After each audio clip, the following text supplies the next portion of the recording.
News 116's Mike Lewis, only on WNEP TV, the news station. The following is a special presentation of WNEP TV, the news station. Hello, I'm Arthur Sulzberger Jr., chairman of the New York Times Company. In the mid-1980s, our company made WNEP part of our family. In WNEP, we saw the spirit of integrity and commitment to excellence that are the hallmarks of our company. We're proud to present the following program, which traces the 50-year history of the station. It's a visual voyage of the station's past in the unique and valued position that WNEP holds. So, it's time to visit with some old friends, some familiar faces, some household names, and maybe some new folks too. You'll find, I think, that the history of WNEP is really the history of you and of your community.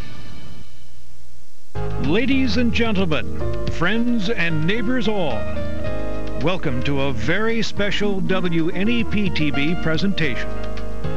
Consider what you're about to see our yearbook, one that is 5 decades thick. Like all good yearbooks, we've got some familiar faces, a few funny moments. We'll remember our mentors and look to the future, even as we ponder the past. So, dear viewer, we hope you'll turn a few pages with us and share a bit of our history. We think of it as a fine book, and we've put an appropriate title on the cover. WNEP, proud to serve for 50 years. Where has the time gone? For 50 years, we've been proud to serve northeastern and central Pennsylvania with news and entertainment. So much has happened in that half century, we felt the best thing to do was to stop and take a look back over it all. Well, the names have changed and so have the faces, but the commitment to community, family, and service have remained. In 1953, no one could possibly have imagined that 50 years later, we'd be doing an anniversary program like this. Back then, television was just beginning to take baby steps across America. Reception was spotty, the picture snowy, yet the new medium was drawing a crowd. When you had a receiver, everybody who would come, if they didn't have one of their own, would come, were welcome to come and watch. But in stores would have one in the windows looking out on the street, and crowds would gather in front of the street to watch the television and see what was going on. The dots of light that would eventually grow into a blinding array of entertainment and information were popping up in living rooms everywhere. Stores advertised sets for sale in several price ranges, depending on your decor. One of those sets, on a good day, could bring in a handful of stations. Of course, that's all there were. It started with my dad and Roy Morgan, who was from Scranton area, and the Army in Washington. Roy said to my dad, "What do you want to do after we get out of the Army?" And my dad said, "I don't know." He was a teacher, principal of a high school, actually. Well, Roy Morgan found some backing, and he brought Tom Shelburne Sr. in to build Wilk Radio. Then came television. On September 15th, 1953, the papers announced that the next day, the 16th of September, WILK TV would go on the air. We started out, I remember we debated how do you do this, because we were novices in the field. Television wasn't widely an experience in the United States. We had very little or no patterns to follow. We wondered whether we should have a formal setting or just a casual setting within a living room, because we were going to be talking to the public as if they were friends and neighbors and that sort of thing. Think about what was happening back then. A new industry rising out of uncharted waters, then setting sail into a sea of problems.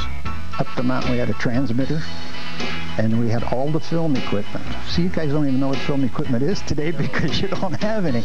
We had 4 projectors, a slide projector, and an opaque projector. And all we had down in the studios on Franklin Street in Wilkes-Barre was a live studio.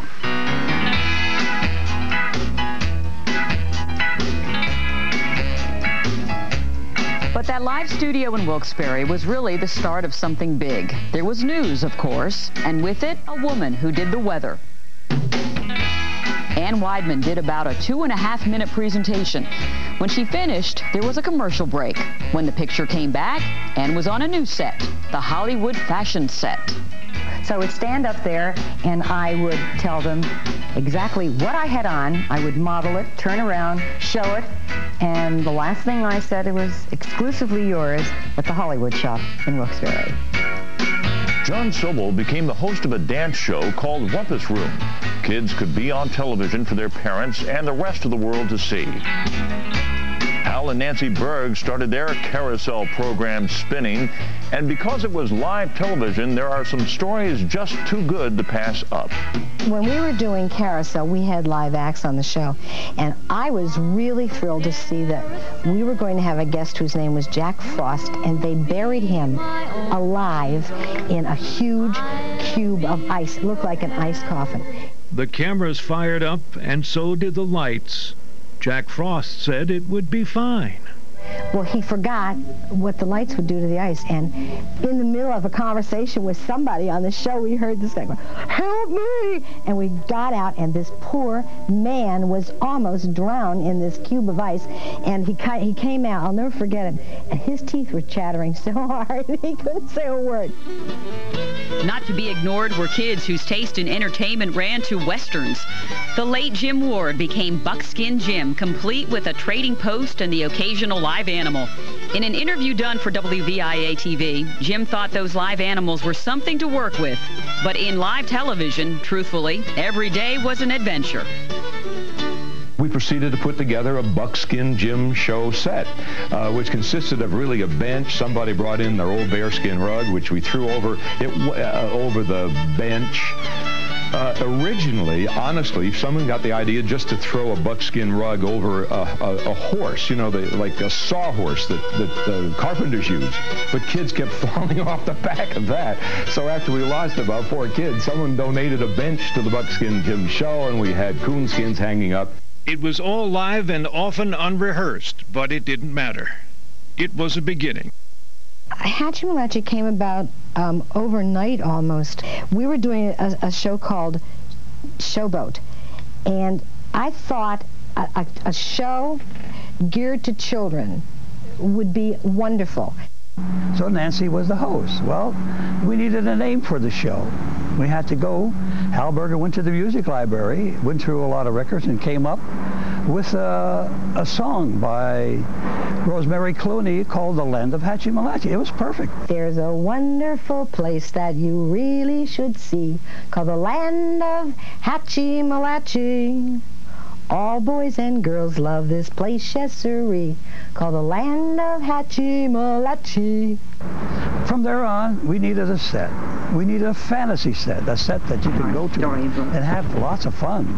We made all of my props huge so that I looked very small and I looked more like a youngster than an adult on the set. Therefore, the children could identify with me. That was one of our premises, and it worked out extremely well. But that wasn't all it. You had to go and get a magic hat. Nancy went to her tree, lots of magic hats on. She'd pick a hat for the day, and then the children would run out and get their magic hat and sit down in front of the television set. Are you all holding on to your magic hats and having a nice trip through the land of Hatchimalachi? Say, here are our giant toothbrush and our comb. We had good habit songs. Let's see, we had one with a giant toothbrush and a giant comb, and I sang every morning, noon, and night, wash your teeth and keep them bright. Well, after that, you would see the cartoons. Then Nancy would call somebody on a telephone, make a magic phone call with a big telephone. It was a big one. Now, we thought we were dealing with preschool children. We tried to teach them things that we thought would be helpful to them. And obviously they were, because we would hear from parents that the kids could count to 10 in French or count to 10 in Spanish. There were just a lot of educational things that we did. And we closed the show and said goodbye. All boys and girls love this place, yes sirree, called the Land of Hatchimalachi. That's it. Television was starting to make itself part of our lives. Meantime, William Scranton had raised money of his own and started Warm TV in Scranton. They also started doing a few live shows to help fill the broadcast day. For one, they did a cooking show that was called At Home with Janet, and Janet Miller was the host. I had to do all my preparation of the food ahead, do the shopping, get it ready, and clean up the kitchen, wash the dishes, and type the recipes up, you know, because we sent them out. And it was difficult in the beginning. Such a show today would have a small army of producers and assistants to take care of details. Janet had, well, Janet. We never had any practice sessions. You just went on and did your show. I didn't do anything gourmet-ish, you know. But the future of the two stations was not that rosy. No matter what each did, neither made much money. They were both ABC affiliates, and that didn't make any sense, frankly. Very quickly we began hearing from New York, look, we can't have two ABC television outlets so close to each other, one in Scranton, one in Wilkes-Barre. And so a shotgun wedding was held, and Channel 16 was created. Tom Shelburne, who was president of WILK and went with the television, is the head of the NEP.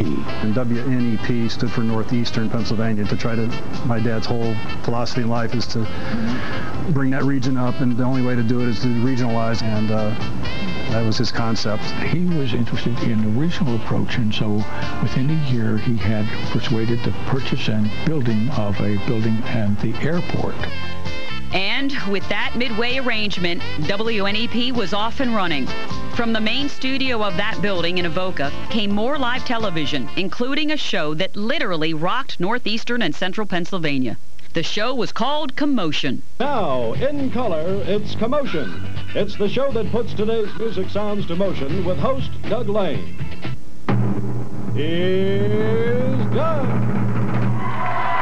Hey, welcome to Commotion. We have a great crew, needless to say, and they're all from Mount Carmel High School. Good to have you. Well, I started doing Commotion back in 1968 on Channel 16 and really had a great time doing it. Met a lot of wonderful people when we started doing the show. More music for you right now. Local group, some guys calling themselves The Boys. Swinging tune called Timothy. For those of you that maybe don't remember the show or the format of the show, it was set up to run every Saturday evening. It was probably one of the most watched shows throughout all of northeastern Pennsylvania television, and the show featured schools from throughout northeastern and central Pennsylvania. We featured a different school each week. All right, hello once again. Welcome back. Another portion of Commotion in store for you in color, and our special guests are all from where? Where? Mount Carmel High School. You betcha. Got some people from Mount Carmel I'd like you to meet. First we have Cheryl Leszewski. And we did interviews with them and talked about their student government, often their sports programs, many of the stars from the schools, and then we played a lot of great music and had some dancing. We featured a lot of dancing. We had a great audience because the younger brothers and sisters wanted to watch the show to see what their older brothers and sisters were doing, and of course the college kids wanted to watch the show because in some cases they'd sit around and maybe make fun of the kids, but a lot of times they wanted to see what was going on. And of course the parents watched the show because many cases they had never seen their sons and daughters dance before, and the grandparents wanted to watch it.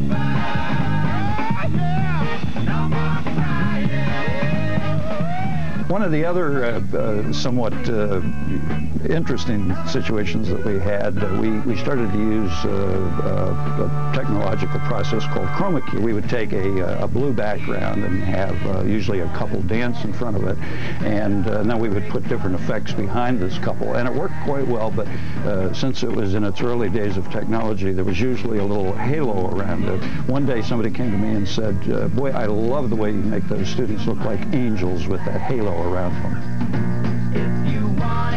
So we really covered the whole spectrum and had a great time. It was an exclusive show to Channel 16, and it was very, very popular, and we just had a ball doing it. The people that worked at 16 to produce the show had a lot of fun doing it. Our motto here, TV 16, ABC, of course. I had a great deal of fun. Did it 68, 69, and 70. It's a show that I wish was still on the air today, and I'd be watching it if it was still there. Let's dance on out of here. Give me just a little more time, Chairman of the Board. Peace, my friend. The commotion of the 60s came into the 70s, and that decade became a defining moment for WNEP TV. I'm Amy Kellogg for the Fox News Channel. I spent a terrific year at WNEP, serving northeastern and central Pennsylvania. My fondest memories are not of the fabulous fall foliage in the Poconos, nor of those wonderful walks around Lake Scranton in the spring, but of the people and the friends I made, who are still a very important part of my life. Now I'm based in London, and now I spend an awful lot of time in the Middle East. I love what I do, although there are certain parts of the world where you cannot find decent hot chicken wings or cold Yinglings. But in any event, I'm in Jerusalem right now, the holy city, from where I send you this greeting. Congratulations, WNEP, and happy 50th anniversary. I can't believe you've gotten so old in my absence. 2003 Chevy cars and trucks. The facts are in. Fact, nobody has more models to choose from than Chevy. Fact, Chevy is clearing out the 03s. Right now, get 0% APR financing on most 2003 Chevy vehicles. Or get at least $3,500 total cash back on most Chevys. And up to $5,500 total cash back on select Chevy SUVs. Hurry, get to your local Chevy dealer while supplies last. Ideas, imagination, ingenuity. The Greater Wilkes-Barre Chamber invites you to celebrate 50 years of economic and industrial growth. From the beginnings of the Industrial Fund to the development and expansion of corporate parks, from the location of national companies to the growth of family-owned businesses, from the success of art centers to the revitalization of our riverfront. Join us on Thursday, October 30th at the Wachovia Arena to celebrate the ideas, imagination, and ingenuity of yesterday, today, and tomorrow. The Greater Wilkes-Barre Chamber 50th Anniversary Annual Dinner Celebration. Join us. Why come to Cephalo & Associates with your auto or truck accident case? Because we're an aggressive legal team with a proven track record. And we have special auto and truck accident departments. And our legal team can get you the money you deserve. So call Cephalo & Associates. We're one of the largest personal injury law firms in northeastern Pennsylvania. And we've handled thousands and thousands of these type cases.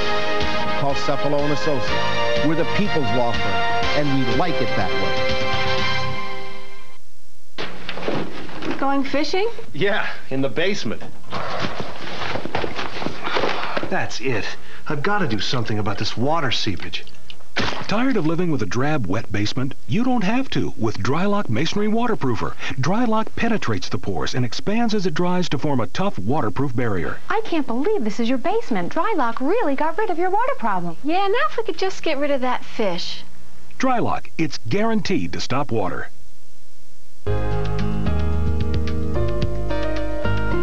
Hi, I'm Bill O'Reilly of the Fox News Channel's O'Reilly Factor, and not everybody knows this, some people do, but I started my career at WNEP TV way back in the mid-'70s when I was only 7 years old.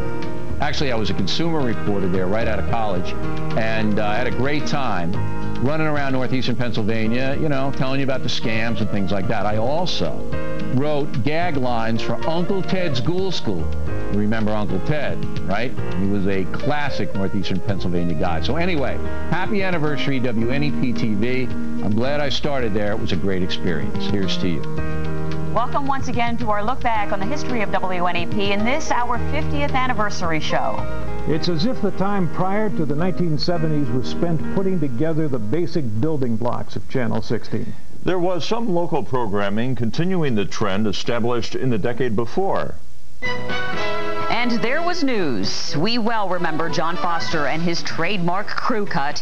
There was also a guy who had just begun his broadcasting career, but was already making a mark simply by his many appearances on Channel 16. When I first came here, I did sports, I did weather, and I did dialing for dollars. And even before that, there was a fourth hat I wore, and that was one of playing Santa Claus during the Christmas season. Jay Christopher, John Foster, Bob Carroll, Vince Carroll, John Glaw. They were all solid performers. Even though the audience for their work was relatively small, people knew them and liked them, but most importantly, trusted them. The key event started in 1974. I was happily running a TV station in Cincinnati as a station manager, and WKRC in Cincinnati. And Chet Sawicki and my father got in the car and came out and talked me into coming and helping out. To truly become a part of the community, they had to have a strong news department and decided that it was going to become the news station. And all of the energies, all the philosophy, everything goes toward producing the best news product. And that news product includes everything the station does. Eldon Hale became news director. Tom Shelburne Jr. joined his father in running the station. We were low on the totem pole when it came to ratings. And I was doing the news then. I was doing sports and weather with Ed Martell and Liz Purcell. And it was the time where we were making a run from the basement of the ratings scheme up to #1. We had one of our taglines at the time was Newswatch 16, we're everywhere. And we really did try to live up to that. One of the things that really catapulted us to being #1 was a young reporter fresh out of college. And his name was Bill O'Reilly. And Bill O'Reilly was a consumer reporter. And that was a different thing for this area. Just as Newswatch 16 was something different for the area as a total newscast, people weren't used to anything called a consumer reporter. And that was new. That was new throughout the country, but we were certainly in on the early side of it. And all of a sudden, popularity of Channel 16 began to fly skyward. And that plus the acquisition of some additional cameras. And I remember those days as being very happy. Because we had a good time. We had good people. We worked well together. And we accomplished a lot. But what was most gratifying was the reaction of the community, because they saw what we were doing and they embraced it. So all of a sudden, Channel 16, WNEP TV, the lowly Channel 16 now was #1. But no TV station can afford to rest on its achievements without planning for what comes next. Although WNEP TV had achieved the position of #1, there was a need for a news anchor the public could respond to and relate to. Eldon Hale had the total philosophy that the news content had to be absolutely the best. We had to put the most money, have the most reporters, have the best reporters, have the best intelligence to get the local news. You didn't get them right and get it first. Mike Stevens, Newswatch 16, needed someone like Gary Estes to present it. I was in New York City at the time, and I was looking to make a transition from weatherman to anchorman. This is the news station. And the Shelburnes approached me. 16. They were committed to the market, and they were committed to good television. And so Gary Essex took a seat at the anchor desk, replacing Ed Martell. Gary, along with co-anchor Liz Purcell, proceeded to lock up the position of news leader of northeastern and central Pennsylvania. And it just took a few victories, and that caught fire. I mean, everybody loved it. News gave WNEP a strong base to build on. We tried to be everywhere. And I can recall that just a news crew showing up in a community such as a Pottsville or a Wyalusing or a Honesdale, sometimes that would make news in the paper of that community because it was so unusual that anyone with a television station would ever visit them. And there was the technology. Chief Engineer Chet Sawicki and his crew largely replaced film with videotape in the 70s. Chet was there when the first live truck was built, when the first picture came through the air. We went out and got the camera and shot from the truck up the mountaintop. And I can remember it like it was yesterday. It was great. Everybody was happy. So Mobile Live TV. Live trucks allowed reporters to roam even further and still get a story back for the next news program. We saw the need for a helicopter, again, the region. To help with our developing rapid transit system for news, to gather it and carry it, Skycam became part of our fleet, and we have never been without a helicopter since. We had a Hughes 500 first, and it came here in 1979. and we flew it for 5 years. Jack Rulin was the first Skycam 16 pilot and stayed at the controls for a good number of years. The first live shot we ever did was with Jay Christopher up near Red Rock. We did the weather. He was the weatherman at the time. I would never think of putting myself up with Skycam, but as long as we're on the subject of folks traveling far and going into nooks and crannies, this might just be the place to bring in one small contribution I'm especially proud of, the Pennsylvania Road. In 1978, I took my first trip down the Pennsylvania Road. My hair was one color then, and I had a bright, shiny new truck to ride in. Who could ask for more? Anyway, I took a few detours since that first trip, but guys like Jim Carr and Dan Gallagher kept the truck moving. It wasn't until 1982 that I slid back behind the wheel at WNEP and headed off on what has turned out to be one long road trip. Oh, but it has been a fun ride. The characters I've met, this pile of stuff that will become a dragon, really represents what else he is. Somebody comes here and laughs, you know, why is this crazy guy doing it, and they have a few laughs. Well, I have a few laughs too, you know, because, you know, you got to laugh at yourself. That's part of staying alive too. Accompanied by Marietta, Messrs. Smith and Musser will perform various selections on the saws.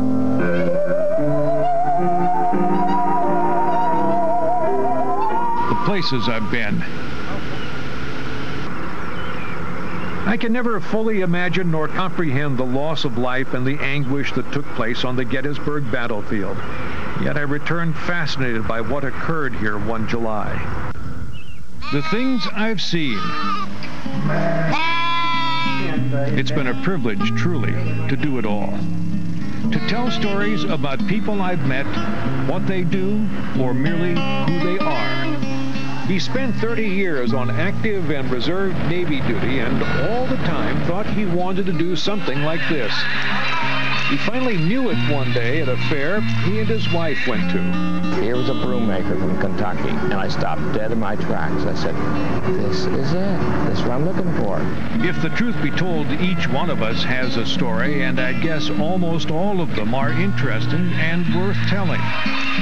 The Pennsylvania Road is a long and winding one, and I've traveled most of it. It's good to know there are still a few miles left to go.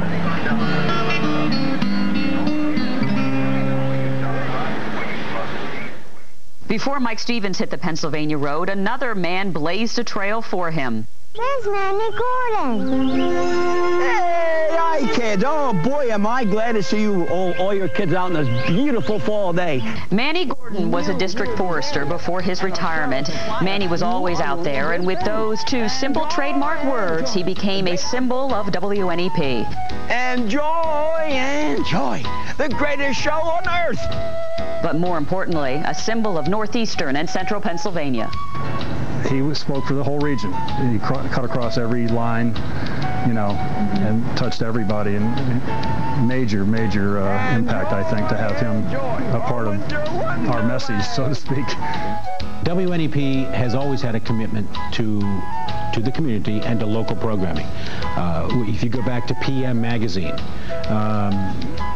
not only did WNEP air PM Magazine, but there were more local stories in it than anywhere else in the country. What do you watch weeknights at 7? Oh, we don't watch TV. We rather talk on the phone. Play it safe with PM Magazine. Wow! Weeknights at 7.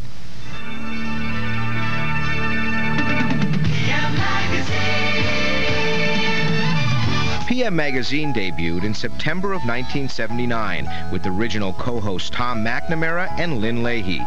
This nightly half-hour program aired for 7 years at 7 p.m. The show was designed to highlight local stories along with national stories of interest. Show producers had a knack of finding the most unusual of subjects, like this 16-month-old water skier from Harvey's Lake. That's right. It's a case of learning to walk before you run, except for Rocky Davis. Yes, that is his real name. He learned to water ski before he even learned to walk. Over the years, hosts changed a few times. Tom McNamara was replaced by John Fisher, and Jane Adonisio took over for Lynn Leahy. Jane would spend the next 5.5 years entertaining us as she traveled across the WNEP TV viewing area. You know, we really have put on a lot of miles over the years, but most of our time was spent on Pennsylvania's highways and byways, like right here in Wyoming County. Chad Booth joined the team in the early 80s. Even after all these changes, the focus remained the same: local stories of interest. They treated us to local food favorites like Coney Island hot dogs and Victory Pig pizza. Local musicians like the Boys were featured as they recorded their hit songs. And interesting people were caught on camera, doing what they do best. Radio announcer Gary Chrisman brought us the enclosed bicycle rider from Williamsport.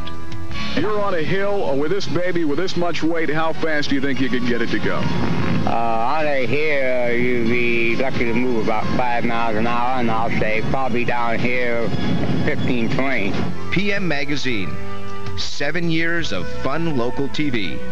The final show aired in September of 1987.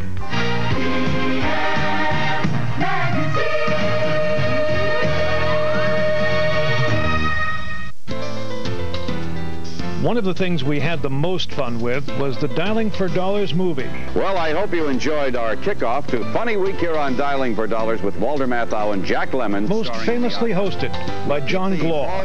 We had this contest once, and John Glaw won. The most popular WNEP personality. Let us not forget the gerbil races. So I hope you'll join me at 4. And of course, we'll have cash calls in our Super G race. People used to bet on the gerbils, and I used to get calls from a couple of the taverns in the area, and they would ask me who won because they placed bets on the gerbils. That gave us a personality, a sort of a reason to watch. Equally enthusiastic were the folks who watched and took part in a show called Bowling for Dollars. Spares and strikes by local bowlers in front of a television audience gave a new dimension to the game. I remember interviewing Jimmy Carter, who was then running for his first term as president, on the bowling alley for the Bowling for Dollars show. And over in the corner, Miss Judy's hamster was running in its wheel during the whole interview, and Carter just kind of looked at that as we were wrapping up, and kind of going, I've never really seen anything like this before. And still other dimensions were explored by a man named Ted Robb. Welcome to another session of Uncle Ted's Groove School. Who delighted in making Friday nights the scariest night of the week as Uncle Ted. We began to implement a number of things in sports, and one of which was a successful show called NEP Events. All of a sudden here we're covering a lot of games, and people and kids saw their own faces on TV, and they were happy to see that. And so that helped us to kind of solidify the fact that we were indeed number one. One of the biggest stars in the history of WNEP TV is a lovely lady whose television career was spent being someone else. For those of us who know her, though, Lois Burns was not a whole lot different from Miss Judy.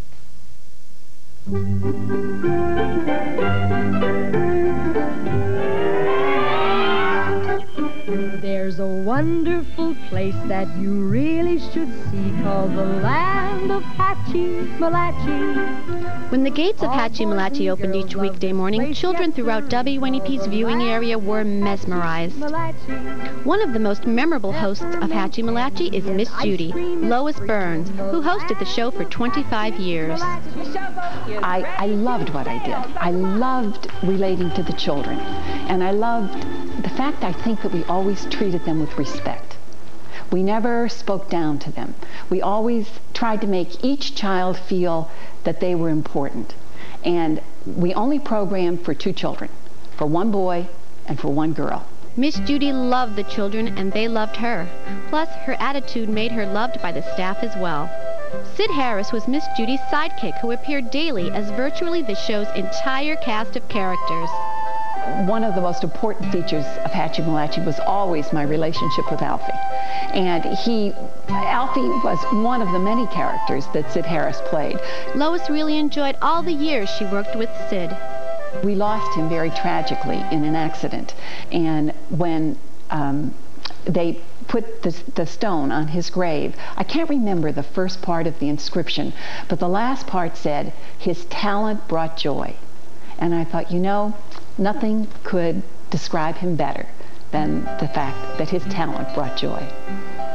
It was a daily live show with a small crew. One of the things that not only youngsters, but everybody seemed to enjoy was the magic roller. And this was in the early days of chroma key, so this was kind of a real novelty. And people didn't realize as I'm rolling this on and we're seeing the character that's going to appear or the picture that's going to appear, that I'm carrying on this long conversation with a piece of paper with blue paint on it.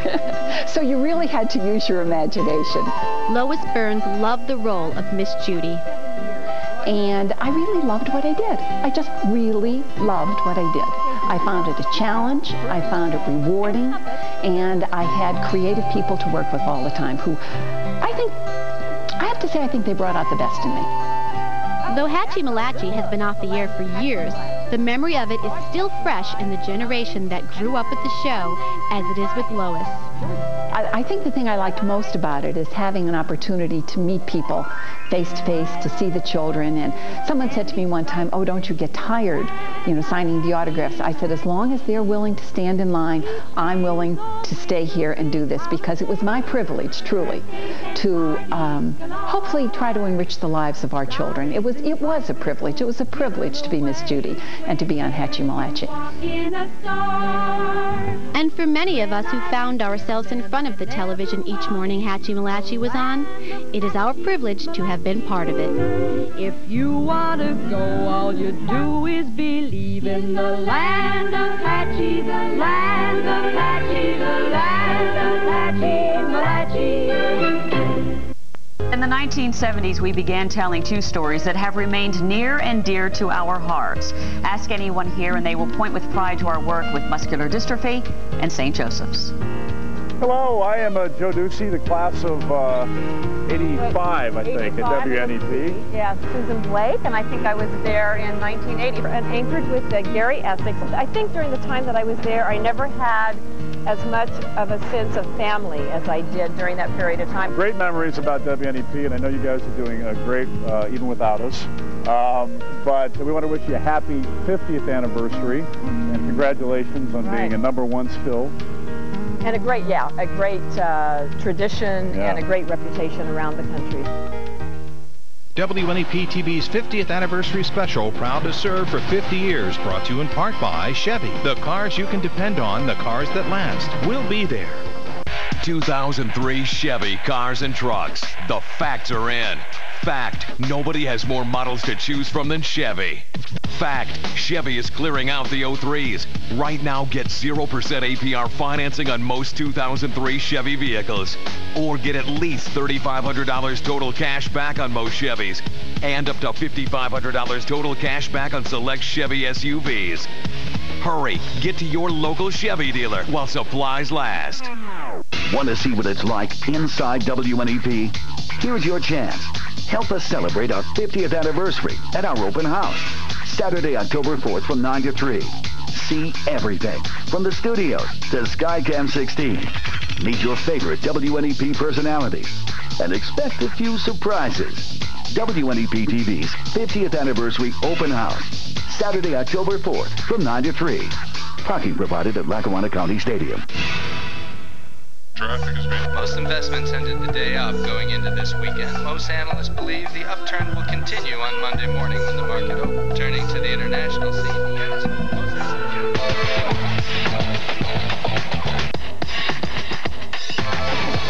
And just like that, it begins. Spark for men. And Spark for women. New fragrances from Liz Claiborne. Set the mood with this free gift set with any Spark for Men or Spark for Women purchase of $52 or more at Boscov's. Get the Storm Tracker 16 7-day forecast and live real-time Doppler radar direct to your desktop. Go to WNEP.com and download Desktop Alert to your computer today. Hi, I'm Cindy Augustine, president of the New York Times Broadcast Group. The word family means a lot to me. Family is where you turn when you want to share your triumphs or need a little help. And you can count on family to tell you the truth. WNEP folks have always thought of themselves as family and have tried to be all that word implies to the viewers that they serve. The term community service is one that WNEP has never taken lightly either.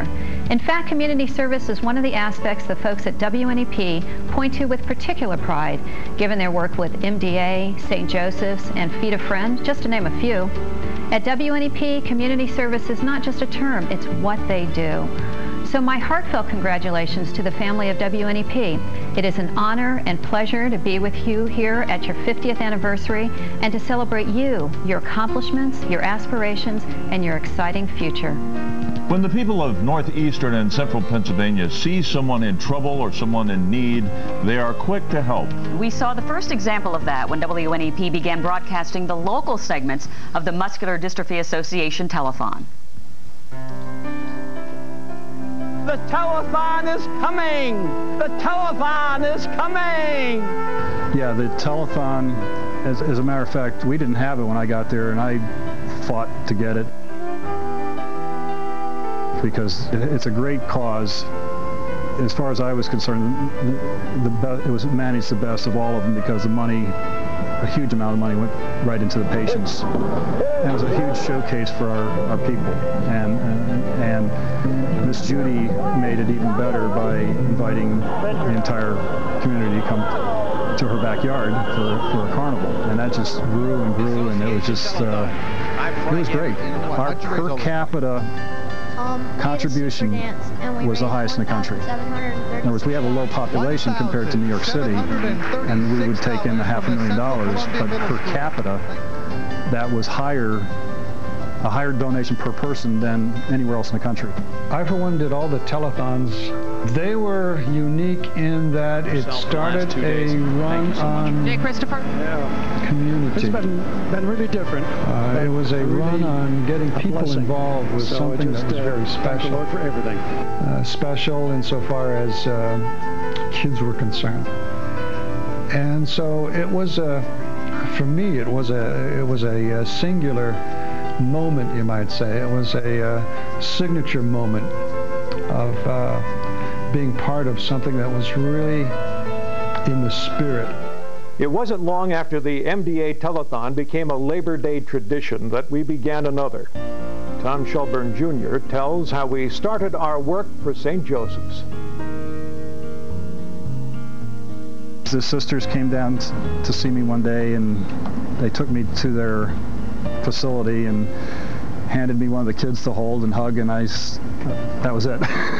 So I did the same thing to Liz Purcell. I said, here, hold this child, and she was hooked. I'm getting a little tear because that was just something from the heart. And of course it changed my life because you see that despite the body and the mind sometimes it doesn't work, the spirit is there, and you get a new respect for life.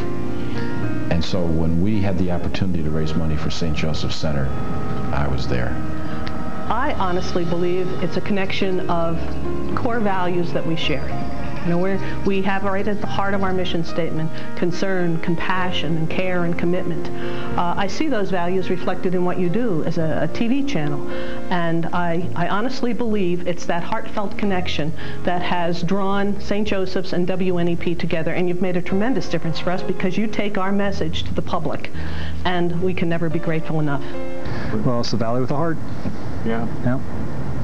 Our work with St. Joe's and the Muscular Dystrophy Association continues today. They remain part of an idea that the good we can do for our community remains our most important contribution. Helping in the community took on a rather unique approach when a reporter named Dan Gallagher made a record to benefit the Juvenile Diabetes Foundation. There were also times for innovation and improvement. I remember some cold nights in the backyard, so cold my cheeks froze up solid. Sounded like I had a few nips before the show. I didn't. Purpose forgot. Meteorologist Paul Douglas on the weather outside and how we use technology to make the picture of tomorrow's weather crystal clear. Channel 16, it turns out, was the first station in America to use computer graphics. This was back in 1981. Yeah, that was a nice, again, Chet Sawicki technological tool. And boy, with the weather up there, you could watch the red coming toward you and say, all right, take cover, here it comes. And sure enough, there was rain. From those early electronic images, we've come to satellites that can show the weather anywhere on Earth. The weather today, tomorrow, and days after that. We tried to identify with all the counties, going out with live shots at every opportunity. It wasn't phony stuff. It wasn't saying, well, let's see, what county should we hit today? You know, it wasn't that kind of thing. It was when there was an event out there that was important to that community, we went out to cover it. And it did not matter if the story was in the same county or even the same country. News Watch 16's Gary Essex is part of the huge press corps that has descended on Wiesbaden, and we received this report from him. Via satellite from West Germany, for News Watch 16, I'm Gary Essex. That was exciting to send back satellite feeds back here. That was great. But one of the things that really impressed me about our abilities here, Michael Matrico came home. What a time. Engineering sat down. This just chokes me up every time I think about it, because it's such a great example of the teamwork. And so engineering that night until about midnight, we're figuring out, we only had 2 live trucks, figuring out how to get this one here, get this one over here. They leapfrogged, and they had it all planned out the night before. Next day, boom, we started winging it. I mean, it was all ad-lib. There was no way to script it. We sat up all night and deployed what stuff we had, and we went on the air when the plane landed at probably noon, and we had continuous live coverage of everything that happened until probably 9 o'clock at night, and then we skipped until we sat down at this person's home for an interview. And that doesn't sound like much, but the other 2 stations together combined their forces and couldn't get more than a couple hours of coverage. So that just was like the whole team just pulled together. Up in Algeria. The story went from northeastern Pennsylvania to Iran, to Germany, and we went with it. The hostage crisis might well be considered the highlight of any reporter's career. All is in readiness for the hostages to arrive. The medical team is on hand.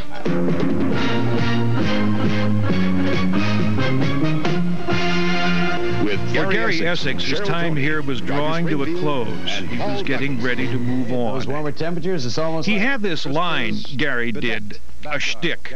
It was his signature line used at the end of every newscast, including the final one he did at WNEP. Have a good night and sunshine tomorrow. That's what he always said. People would write in and say, what do you mean? It's going to be rainy tomorrow. What do you? So I had to explain it a couple of times, say, the sunshine's in here. Gary Essex, his time was a good time for him and us. I did not want to go. And so when I said that night, I guess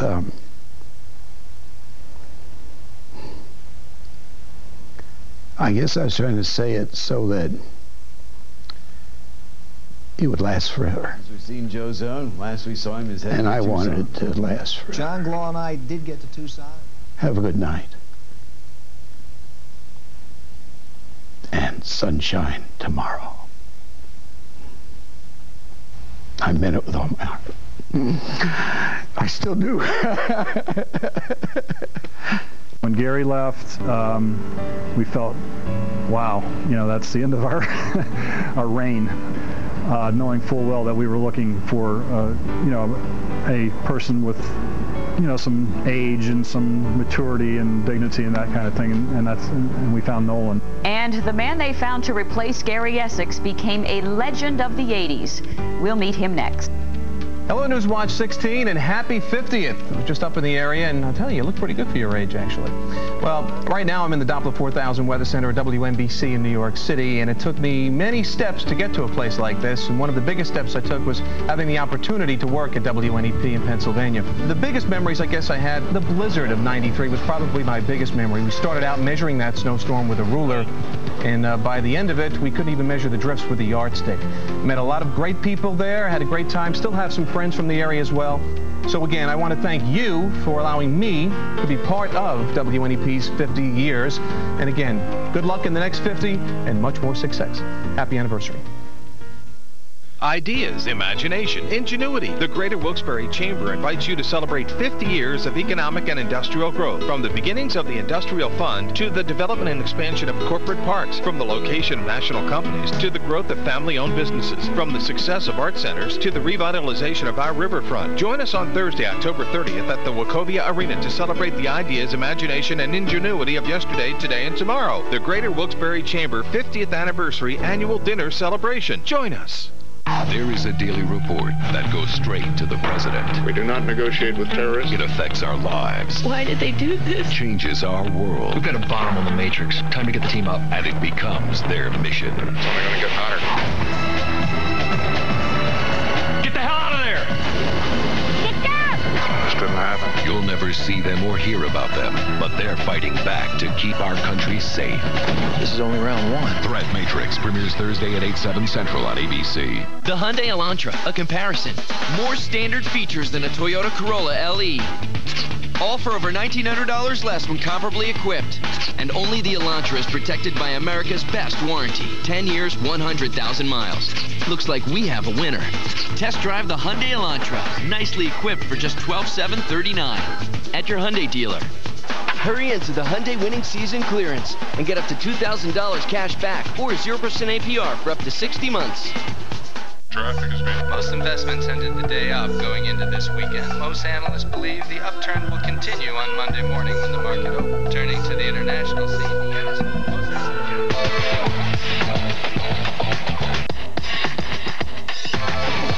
And just like that, it begins. Spark for men. And Spark for women. New fragrances from Liz Claiborne. Set the mood with this free gift set with any Spark for Men or Spark for Women purchase of $52 or more at Boscov's.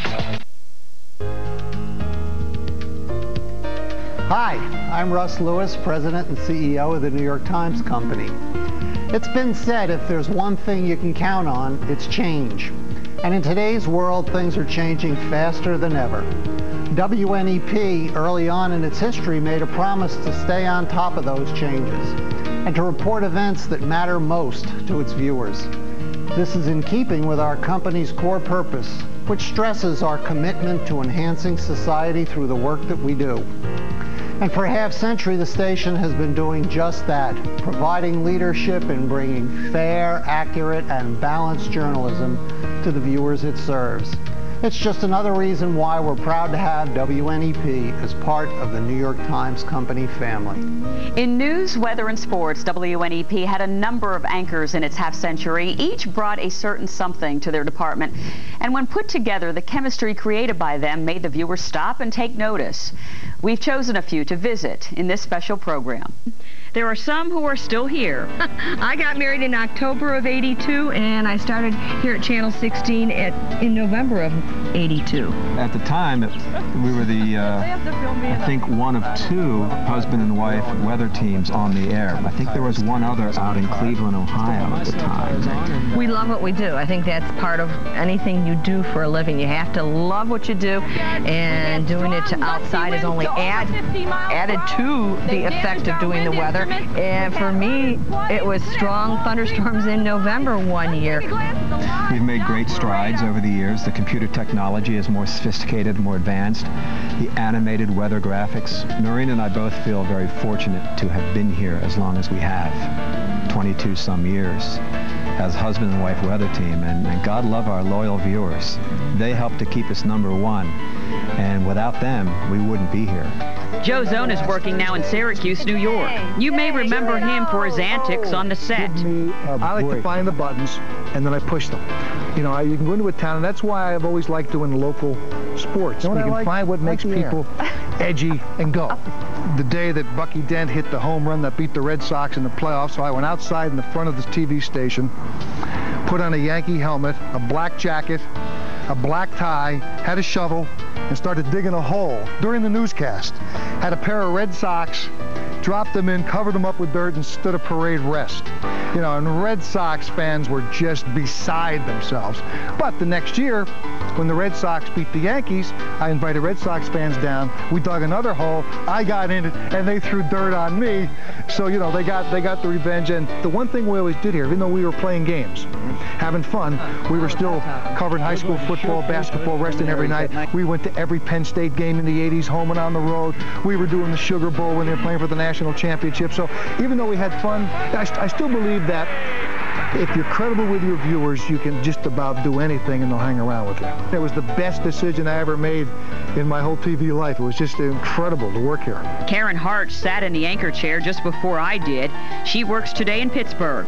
We're all in it together. We're all learning together, and we're all breaking new ground together. I mean, you know, with the helicopter and live trucks, and we just did so much. So it was neat, and it was neat to be respected around the country. There was a lot of pride in what we did there. Karen Hart and I, if we weren't husband and wife, we probably could have been. No, wait, let me take that back. We weren't husband and wife, but we could have been. The constant digging, and she was the best anchor woman I ever worked with, who could take a shot at me, and I could take one at her, and we'd give it back. We had more fun in those days. Zone was great for just, you know, something like the annual Gypsy you know, like give and take and devil's advocate, and I just loved sparring with them. That's probably what it was sparring. But I think we had a lot of chemistry too, because we genuinely really liked each other a lot. Anchoring there, and I think reporting as well, you really become family for people watching. It was a nice feeling. The people really connected with you and felt like you were part of their family, and real secure feeling. I felt like if I didn't have other reasons to move, I would stay there forever. You know, I wasn't looking to leave. It just so happened that, you know, Albie and I got married and eventually decided we should live together, so like... Yeah.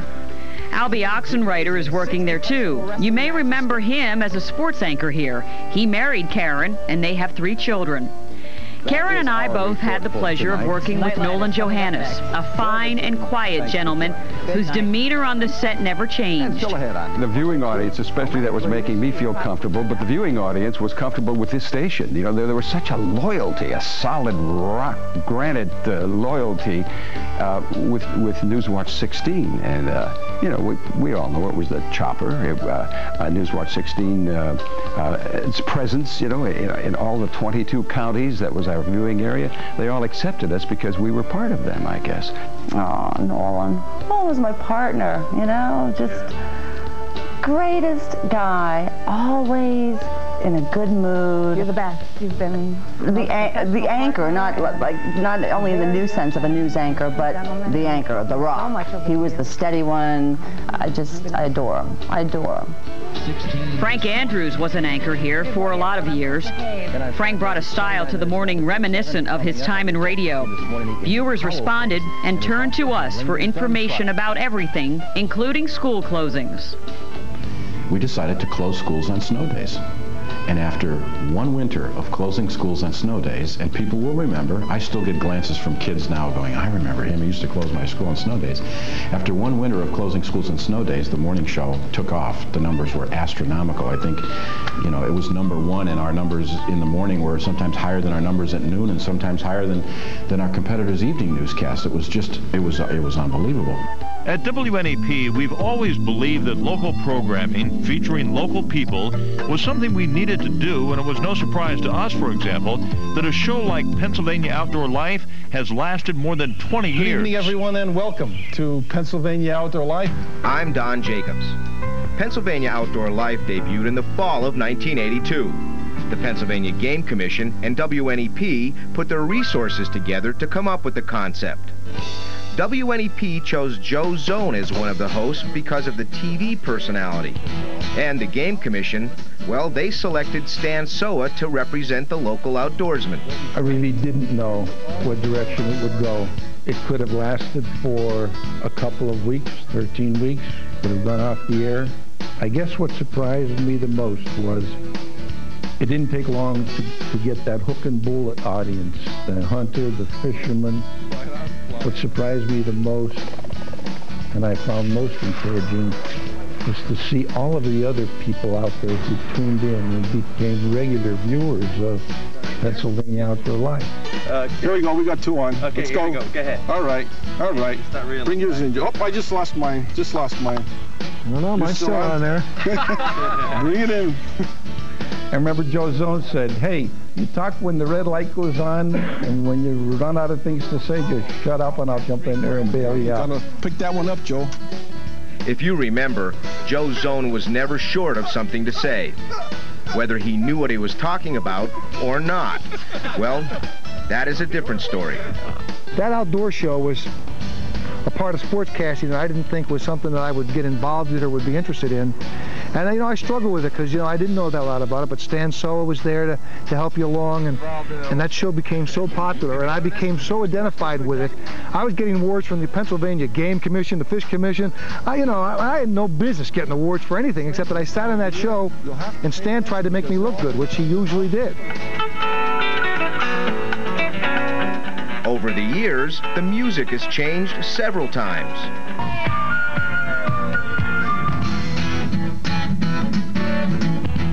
Stan shared the spotlight with many different co-hosts over the years.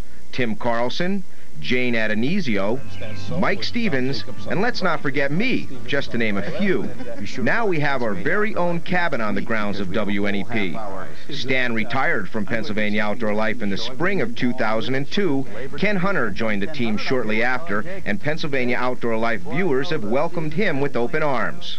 Based on recent surveys, Pennsylvania Outdoor Life is celebrating its highest ratings ever. It's clear that even after 20 years, people are still watching and enjoying Pennsylvania Outdoor Life. Who knows? Maybe we'll be around for another 20 years. Thanks for watching. It has also been our intention to help our community any way we can. To that end, we have involved ourselves in a number of projects and events that not only brighten the day, but benefit the people and places we serve. Feed a Friend, for example, has meant the difference between a good meal and nothing. There are too many similar worthwhile projects to include given the time we have, but please know that we think of each as vitally important. One of my special privileges here was a series we did on colorectal cancer called The Cancer Nobody Talks About. We gave out test kits by the thousands, and because the kits and the processing were free and the tests were simple, we were able to save lives. People who hadn't the slightest symptoms found they in fact had cancer, but early diagnosis and treatment caught the cancer in time. The 1980s were times of change. Not that any time in our history was really ever without it, but in the 80s there were major changes. We felt it was time to upgrade our air fleet, and so we bought Skycam 2. It gave us more range, we could carry more passengers and equipment, and it gave us the added capability of live news gathering. If we could see it from the helicopter, we could show it to you at home as it happened. In the mid-1980s, WNEP became part of the New York Times family of stations. It wasn't an easy decision to make to sell the station, but the consensus of all parties involved is that it was the right thing to do. Needless to say, I was delighted because I think the New York Times has very splendid ethics and also cares. And if they were going to be bought by somebody, I could not imagine any company I'd rather have take it over. Toward the end of the decade, WNEP TV moved into a new home on Montage Mountain. We were among the first to become part of a development that has grown rapidly ever since. One of the features that helped the area grow is the Lackawanna County Multi-Purpose Stadium. My biggest venture was the opening of the stadium right here. Our first game was a live broadcast against Tidewater. It was a big affair. Oh, it had all the color and excitement you wanted to see. And above all, over 11,000 screaming fans jammed the stadium that night. And I had the pleasure of calling the first home run that was hit out of Lackawanna County Stadium. It's been go, go, go, go for 17 games. Ho-ho! Drilled to right. Yes, it's gone! The first home run out of the Red Baron Stadium by Keith Miller. I did sports for 17 years at WNEP, and it's hard to put my finger on one thing that really stands out. Of course, the Red Barons coming to town. That's something that was very exciting, having professional baseball in the area. Before we break, there is one small bit of memorabilia we need to show you. Mike Igo, one of our Action 16 reporters over the years, was the subject of a promotional piece on the station. When we asked folks here if they remembered it, they said they sure did. So we thought you might too. I'm Mike Igo, and you still have Action 16 on your side. Congratulations to WNEP on 50 years of broadcast excellence. Why come to Cephalo & Associates with your auto or truck accident case? Because we're an aggressive legal team with a proven track record. And we have special auto and truck accident departments. And our legal team can get you the money you deserve. So call Cephalo & Associates. We're one of the largest personal injury law firms in northeastern Pennsylvania. And we've handled thousands and thousands of these type cases. Call Cephalo & Associates. We're the people's law firm. And we like it that way.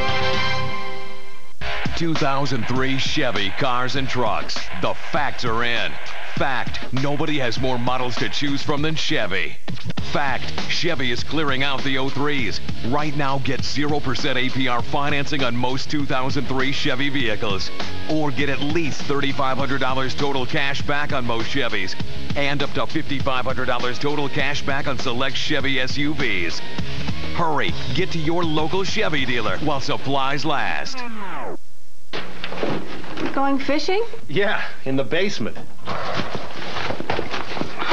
That's it. I've got to do something about this water seepage.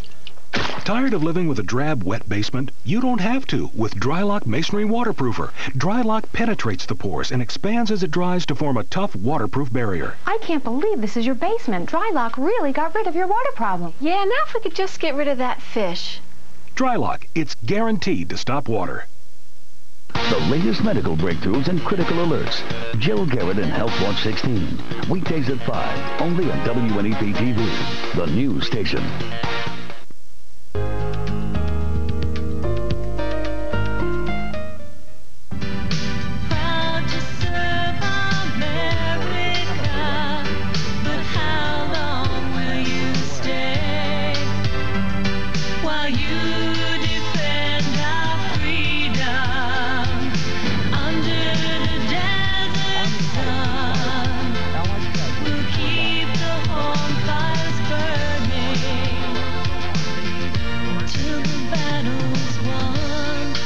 One of our musically inclined reporters, Chris McCabe, sang a song as the troops came marching home from the Gulf War to start the 90s.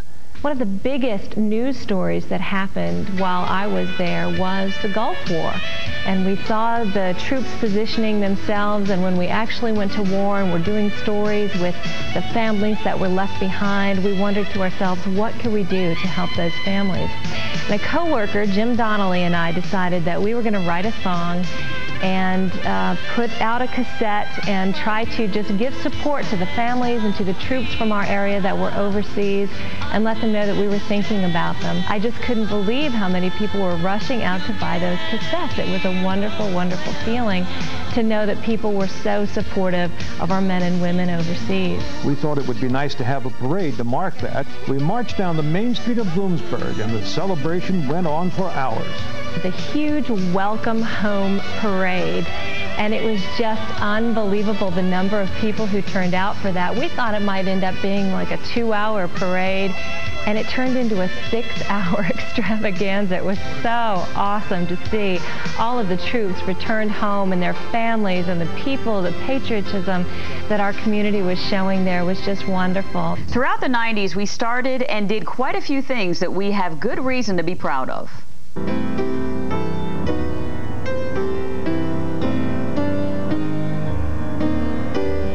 Tim Carlson along with ski expert Mark Samanchik. And it looks like he has to be the favorite. And, oh, look out. From the Pocono International Raceway.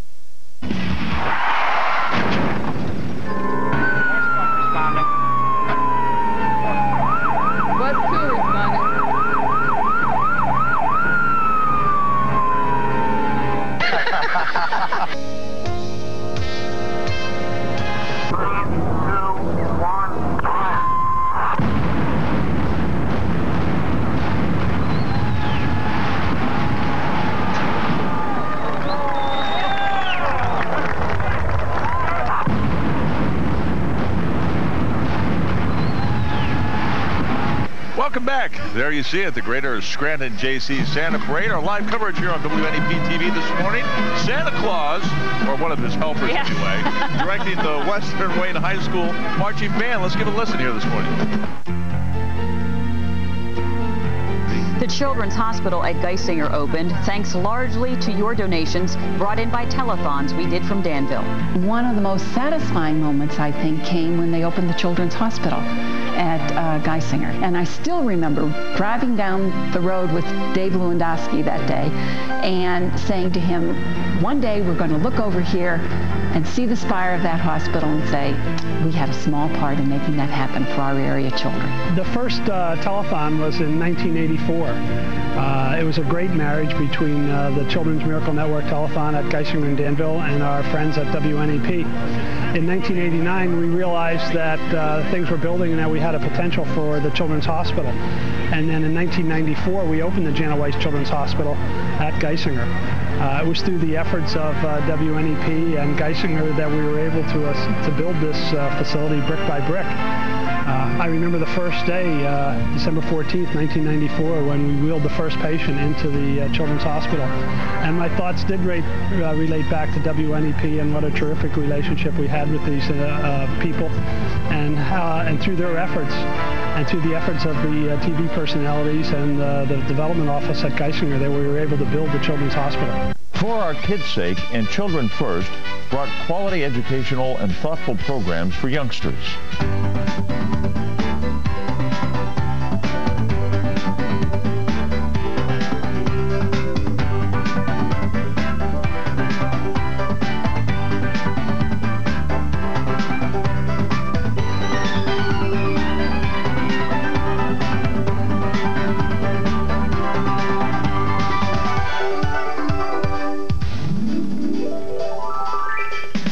See the kids today looking at this thing and the expressions on their faces. It made it all worthwhile and then some. I thought it was really great. Dot and her family will reside at the Mid-Valley Elementary Center for about a year. Then they'll go on display in other parts of the community for everyone to enjoy. Are we as individuals really responsible for the world around us? Can we make a difference? Remember, today is the tomorrow we made yesterday. What we do really does matter. As you travel your own pathways of adventure, be sure you are always curious and caring about the world around you. I'm Miss Judy. Thank you for joining us. We started the show Home and Backyard, which is still on the air today. Well, one of the strongest selling points of Home and Backyard is the fact that we look at people's gardens in this area. We know the kind of plants that grow well here because we see them. We're not down south somewhere, we're not in Florida. We look after those people's interests who live locally. We look after plants that are going to thrive and succeed in our, it's not a particularly cold climate, but it's an interesting climate and things really do grow well. We just need to get you the information of how to do it well. The show's so successful because it looks at those things people are interested in. We're all interested in food, so the recipes are always very, very well attended to. One of the nice things about the show is we get to visit some of the best gardens within our visiting region. Longwood Gardens, a flower show, Cornell University. There's so many wonderful gardens within a couple of hours drive of here, and it's great to see what's developing. Each year they seem to get better and better, and the people we meet are just fantastic. Not least the people whose gardens we get to visit. There really are some fantastic gardens out there, and we learn so much from you. So thank you all very much. The Steamtown Marathon started in the 90s, and we've shown them all. It's now one of the premier events in racing circles. The Steamtown Marathon on WNEP. Well, welcome to WNEP's exclusive coverage of a great race, the Steamtown Marathon. Hit it! Oh, I love that, Bill. Yeah. Great tradition. Ron Young got shot right out of the cannon, I think. Look at him taking off and jumping out to a quick lead. Bill, you must be a proud race director. You see the fans come out, the kids are coming out on Sunday morning. It must be obviously a great thing to see. Absolutely beautiful. The fall foliage. Right along the Lackawanna River there, and the rails to trails are well maintained. I personally want to thank WNEP TV Channel 16 for doing a great job and committing themselves to this race since 1996, since the inception. And because of sponsors like WNEP, we've been able to raise over $100,000 for St. Joseph Center. Joe Snedeker gets his exercise each summer with a bicycle. Go Joe takes him to a different location each year, and our viewers have supported him with thousands of dollars in donations for St. Joseph Center. A tornado brought devastation to parts of Lake Erie in the 1990s. June 2nd, with the 1998, 10:03 p.m. I never saw the radar look like that. Nasty, wicked And I was concerned at home because it was a red little curly-Q comma-shaped thunderstorm area. And when you get a little red curly-Q comma-shaped... a little hook echo heading toward Lake Erie. Yeah, that was bad. I knew it was bad when I saw it. It was an F3 tornado, one of the strongest tornado I have ever seen in this area, with winds up to 200 miles per hour. 10 o'clock at night. Most tornadoes hit late afternoon. Hard to see coming, but warnings were out. I remember that night starting the 10 o'clock news, top of the show, Wyoming County, look out. I mean, it was nasty looking. Tom and Noreen Clark, Mark Sowers, and Joe Snedeker worked on a program called Fighting Nature's Fury. Severe weather, it'll put your nerves on end and send a jolt right through you. Coming up, I'll show you how to come out on top. They're big, they're bad, and they can kill you. They do happen in Pennsylvania, and I'm going to better your chances of surviving one. It can be very localized. It can happen fast before you're swept away. Join me. Early detection is the name of the game. The Storm Tracker 16 team has the tools you need to survive.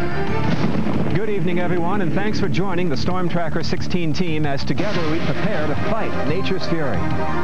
What better place to talk about severe weather than here in the community of Lake Erie, where the people had to face nature's fury head-on to make it through the night. Tonight, we take you into the heart of the storm to find out what makes it tick and how to prepare ourselves and our families in the event of a storm like the one that hit here. They took it around the area and talked about such storms to folks in a number of towns. We went out to various high schools every week during the month of May, and we had huge crowds. A great turnout of people, and it was very educational. Our good friend Nolan Johannes retired in the 90s. He is a kind, gentle man whose time here endeared him to his viewers and to us. When Nolan retired, on that last newscast, you know, the newsroom is nutty itself. The phones ring 24/7, constantly. Talkback 16, phones are, there's never a time, you never hear a time when there's not bells ringing. On that last newscast, dead quiet. Nobody called. I remember one of the guys at the Lackawanna County Comm Center said there were no calls to 911. Everything just got quiet because everybody just sat back and watched Nolan just saying goodbye. We had a big dinner for him. We thanked him for his work, and Bob Absher used to say of Nolan, he's worth his weight in gold because he has no ego. And that was true. He was great, is great, and he never acted like he was great. He was just a super guy. But I never imagined that my leaving was going to create such a reaction on the part of the family here at the TV station. And that night, doing the last newscast and having everybody in the wings, you know, everybody came back. They had worked all day long. They came back for the 11 o'clock news and the 6 o'clock news because we had that big going away dinner afterwards. They were all out there, you know, while we were reading our story.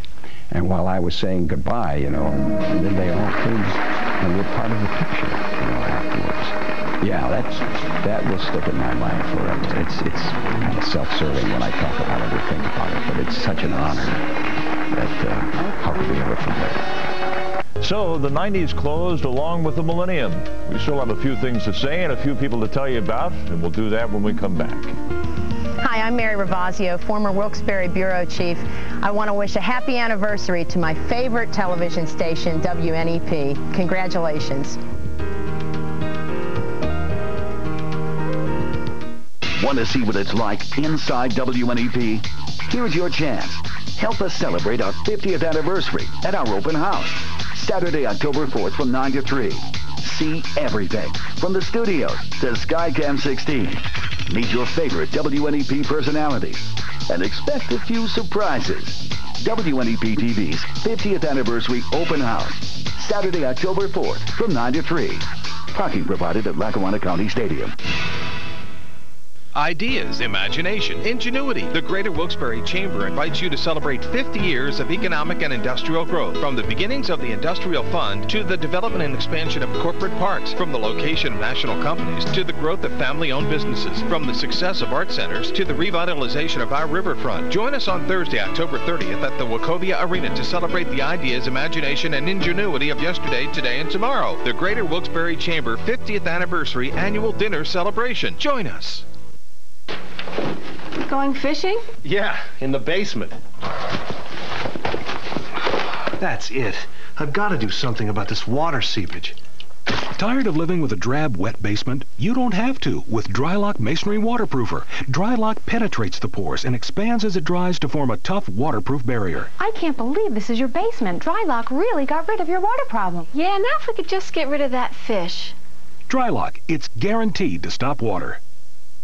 Call Cephalone Associates for free advice on your medical malpractice, workers' compensation, or serious personal injury case. We are Cephalone Associates, the people's law firm, and we like it that way. Cephalone Associates is the people's law firm. We're one of the largest personal injury law firms in northeastern Pennsylvania.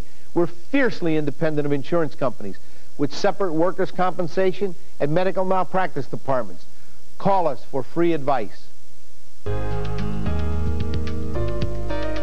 We wanted to spend some time in these final moments of our show looking at a few pictures.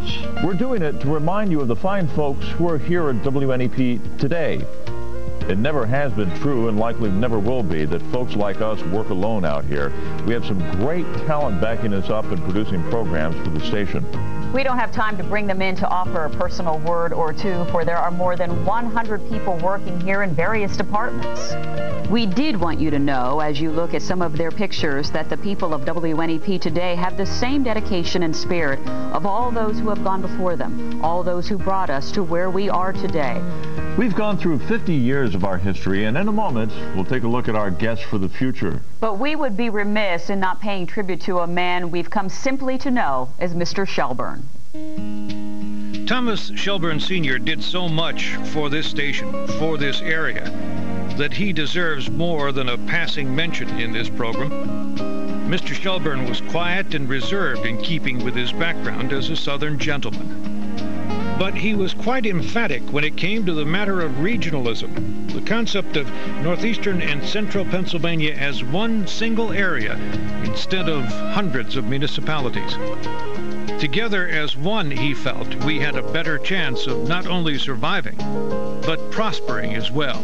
Our challenge was and still remains today in trying to cover these 20 counties to find the common denominator and bring us all together in our greater community. But that we do that is because of Tom Shelburne's vision. Mr. Shelburne ran WNEP as a family affair. Each of us were treated as if we all lived under the same roof, and in effect we did. His generosity was memorable, his company picnics legendary, his dedication to what was right unwavering. Thomas Shelburne Sr. set the standard for WNEP. It's a level we strive for every broadcast day. We're looking back over the history of WNEP TV in this program, but what's a look back if you don't take at least a glimpse at what might lie ahead, like Newswatch 16 on Adelphia 63, and on the web, and even in the stars on home satellite. Wow, 50 years.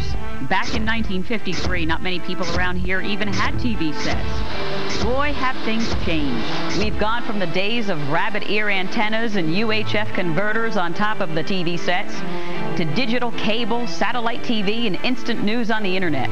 We've gone from 2 or 3 stations in the market to 500 plus channels to choose from.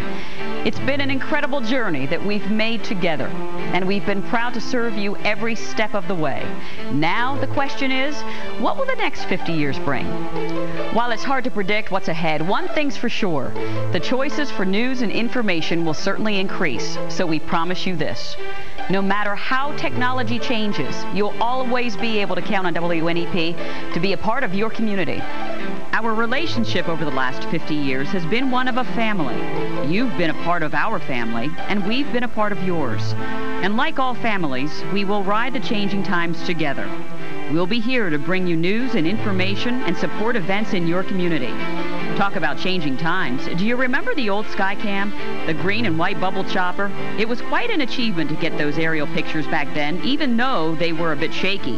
Now it's our sleek, black flying machine with a state-of-the-art sky zoom. It's been my privilege over the last 4 years to be part of the Newswatch 16 team. As a Skycam 16 pilot, I've had the privilege of seeing new technology being added to the Skycam program. We've added Sky Zoom camera. We've added outside camera to give you a look at the helicopter as we fly. We've been able to upgrade our avionics and camera systems to bring you the latest and greatest technology. We look forward into the future of adding this technology as time goes forward with the digital age, bringing you crisper and cleaner and adding to our live capabilities like no one else can. We've gone from vacuum tubes to computer chips. We are ready and eager to take advantage of any gadgets and gizmos that come down the pike. Yes, technology and the way we have come into your home has certainly changed, and that change will continue. But one thing that will not change is our commitment to you. It's an exciting time to be a local broadcaster, and it's an exciting time for local broadcast stations. Technology is at the center of that excitement, and as we look to the future, high-definition television will be everywhere, with pictures so real that you'll feel like you ought to be able to reach out and touch the people on the screen. It really is all about realness, and from our inception, television was local and live. And over time, it changed and became more syndicated and network-based. But as we go into the future, I think the pendulum is swinging back the other way. And we will see more and more local programming. That's going to be what sets us apart from the networks, from satellite, from cable. It's going to be all about local. Interestingly enough, I think we can say that old is going to be new again. So what can we expect next? Predicting the future is difficult. But one thing we can do is tell you what's happening now. We've been doing that for the last 50 years. And we promise we'll continue doing that for the next 50 years and beyond. Well, we've gone back 50 years and touched on what we can see down the road, and that's quite enough. It's been a great time this last half century. There were good moments and bad moments, but they were always interesting. Closing the door on the first 50 years means opening the door to the next. Here's hoping that you come along with us. I'm Lou Kirchin, President and General Manager of WNEP TV. The past 50 years have seen us come from an idea to a role as a television leader in northeastern and central Pennsylvania. And all that time, we have tried never to lose sight of the fact that we serve each and every one of you. It has been our goal to bring you local news, weather, sports, and programming that would keep you informed as well as entertained. None of us can accurately forecast the future, so who knows what the next 50 years will bring. There is one thing we can assure you of, though. Here at WNEP TV, we will remain proud to serve. Thank you for watching, and good night.